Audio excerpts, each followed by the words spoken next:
boys need to leave BM Sort alone. Broke niggas need to leave.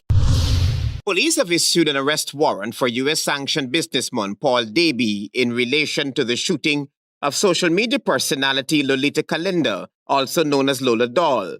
What if the next time you started a feud on Instagram, a post on Facebook, or even a comment on a YouTube video, it wasn't just about likes and shares? What if it could get you killed? She was a rising star, a self-made queen of social media with over 50,000 followers.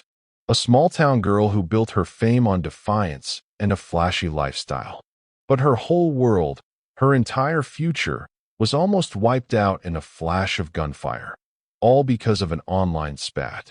This is the story of Lolita Kalinda, a woman whose digital fame collided head-on with the raw, violent power of a man sanctioned by the U.S. government for running one of the biggest criminal enterprises in the world. He was a ghost in the system. She was a celebrity in plain sight. One very public feud, one chilling threat, and one late-night shooting. Before we go down this rabbit hole, I have to ask you to do something. Hit that subscribe button. Because in a world where your online actions can have real, life-ending consequences, staying informed is the only way to stay safe.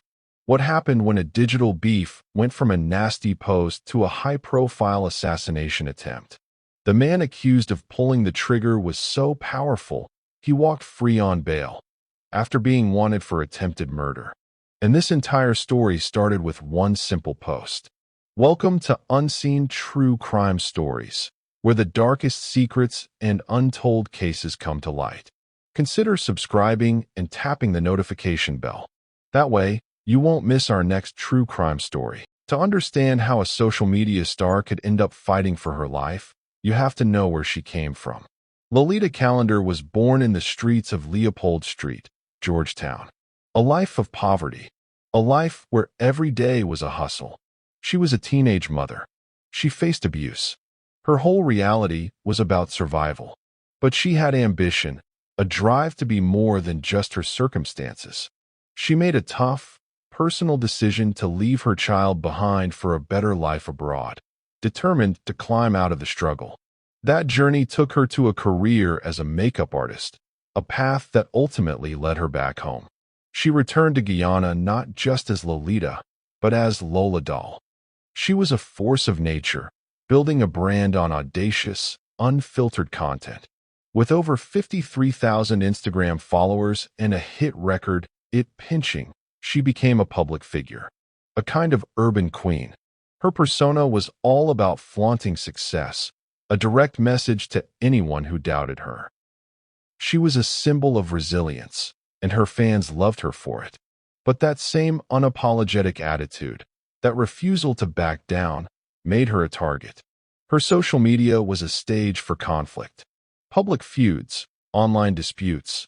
She reveled in the drama. But she was playing a dangerous game. For Lola, the line between online beef and real-world threats was gone.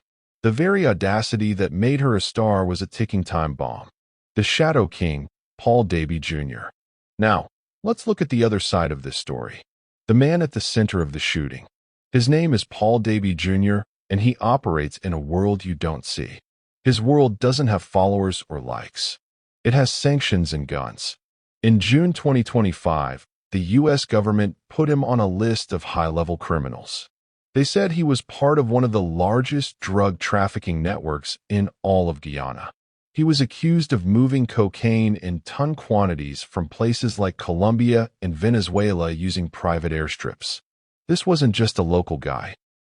This was an international kingpin. He's a ghost. A figure so powerful he can bribe officials to operate with total freedom. His reach extends far beyond drugs. He's linked to illegal gold trade and violent criminals like Mark Cromwell, a former police officer wanted for abduction. This is a man who operates with impunity. He can make problems disappear. For a long time, no one dared to cross his path. What you need to understand is that these two worlds were never supposed to meet.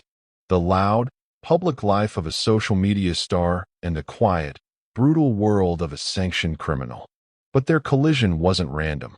It was a planned event, set into motion long before the first bullet was ever fired. And it all started with a public feud. The two worlds, Lola's public platform and Paul's shadow empire, weren't just coexisting anymore. They were on a collision course. The direct trigger, according to sources, was a very public, very nasty social media dispute between Lola and the child's mother of an alleged criminal, a woman with deep ties to Paul's world. This wasn't a private message. It was a beef for everyone to see. And in that universe, a public challenge demanded a public response. Things escalated fast. The online threats became more frequent and more pointed. Lola, always defiant, decided to address it head-on. She went live on Facebook. She was her usual self, bold, unapologetic. But in that broadcast, something was different. You could hear it in her voice. A hint of fear. She spoke directly about being in danger, saying she knew people were coming for her. She wasn't asking for help. She was just putting the world on notice. That broadcast wasn't a cry for help. It was a final act of defiance. It was a line in the sand. A public acknowledgement that the stakes had been raised. The clock was running out. And for Lola Calendar, those digital threats were about to become very, very real. The night was quiet. September 6th, 2025. It was a Saturday. Around 11:35 p.m. Lola was parked outside her home on Texas Square in East Ruimveldt, sitting in her car. The streetlights hummed. Nothing seemed out of the ordinary. Her brother was inside the house, probably winding down for the night. The silence, however, was just a temporary pause before the storm. Suddenly, a motorcycle pulled up. A male figure on the bike didn't hesitate. He raised a firearm and opened fire. Multiple shots. The sound of shattered glass and a hail of bullets ripped through the quiet street. They hit Lola in the neck, the face, her hands, and her leg. The attacker didn't stop until he was sure of his work. Then, the motorcycle sped off into the night. Her brother heard the gunshots. He didn't know what was happening, but he ran outside. What he saw was a nightmare. His sister, bleeding, slumped in the driver's seat. He later described it as a scene of so much blood everywhere. She was barely conscious, but alive. He rushed her to Georgetown Public Hospital, where she was admitted in critical condition, clinging to life. This is a story about a public figure's life almost ending over a social media feud. If you've been watching this and still haven't subscribed, I have to ask you, why?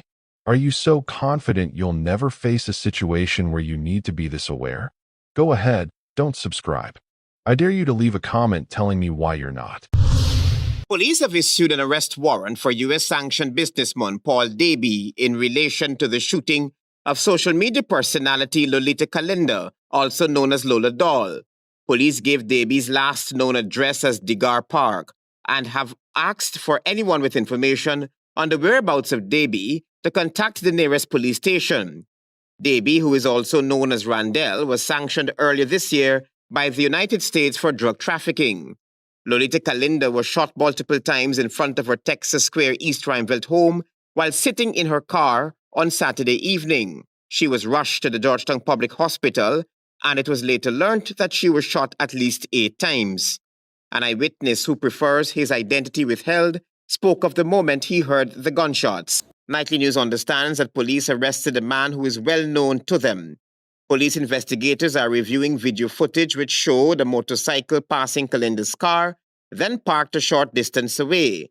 The gunman quickly dismounted the bike, approached the vehicle, and fired multiple rounds at Kalinda. The suspect then returned to the motorcycle and fled the scene. Sources familiar with the investigation told Nightly News that investigators are also reviewing a recent live Facebook video where Kalinda alleged threats against her life. The hospital room was sterile, silent, except for the hum of machines keeping her alive. Lolita Calendar, shot multiple times, should have been focused on survival. But something else was on her mind. From that hospital bed, a gravely injured Lola Doll did something nobody saw coming. Using a cell phone, she recorded a video. It wasn't rehearsed or polished. It was raw. She looked directly into the camera, her face bruised, her voice strained. She spoke with a defiance that no one could have expected from someone in her condition. "I saw the person that tried to take my life," she said. "I am happy that no bullet went in my head to kill me." She didn't hold back. She named him Paul Davy Jr. The video went viral. Immediately, it was a digital firestorm. For the first time, a victim was publicly and directly calling out her powerful attacker. This single act of courage changed everything. It put immense pressure on the police. They couldn't ignore her. They had to act. Shortly after her video hit the internet, the police issued a wanted bulletin for Paul Davy Jr. But this wasn't the end of the story. It was just the beginning of the legal battle, a legal battle that would expose the true power of a man who seemed to be untouchable. Hey guys, it's Auntie Lola. I now catch myself. Y'all know I'm a fighter, right? Y'all know this ain't going down like that. But I saw the person that tried to take my life.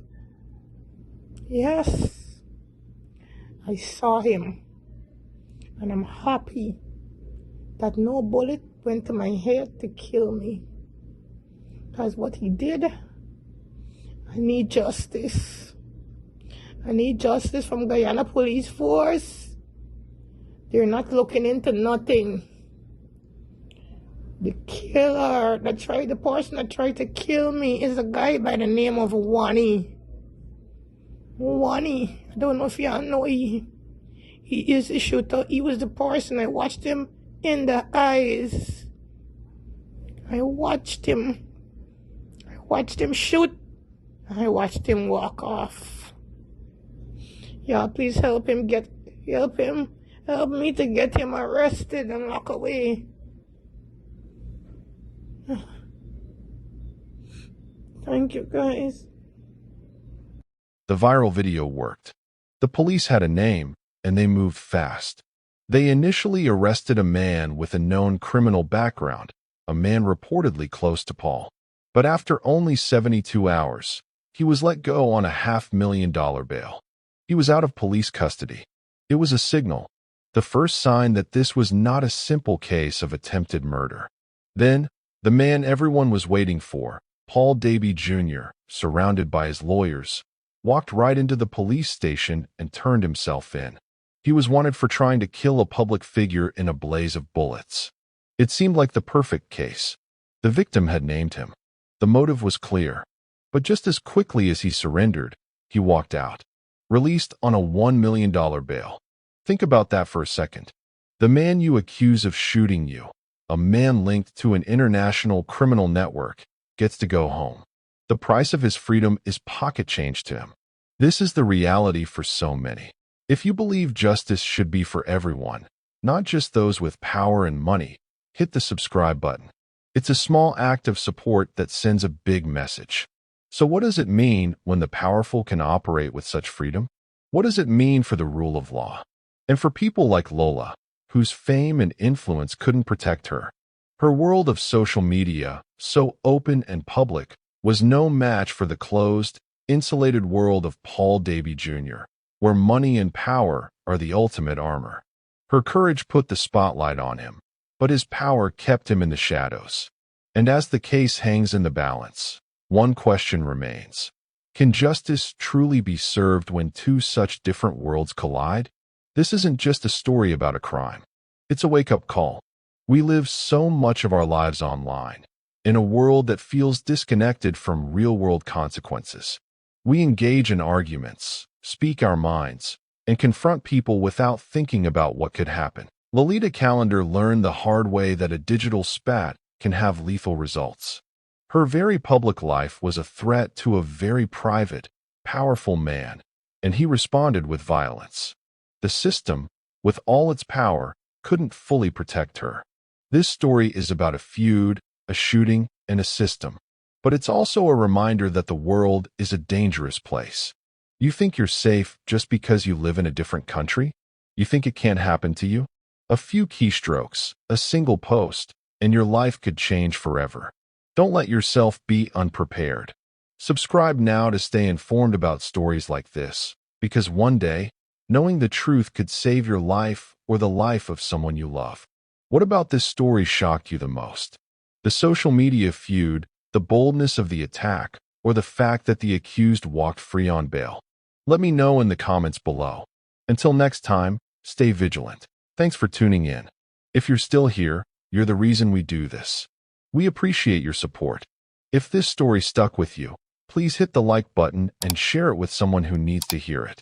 It helps us reach more people and keep bringing you these untold true crime stories.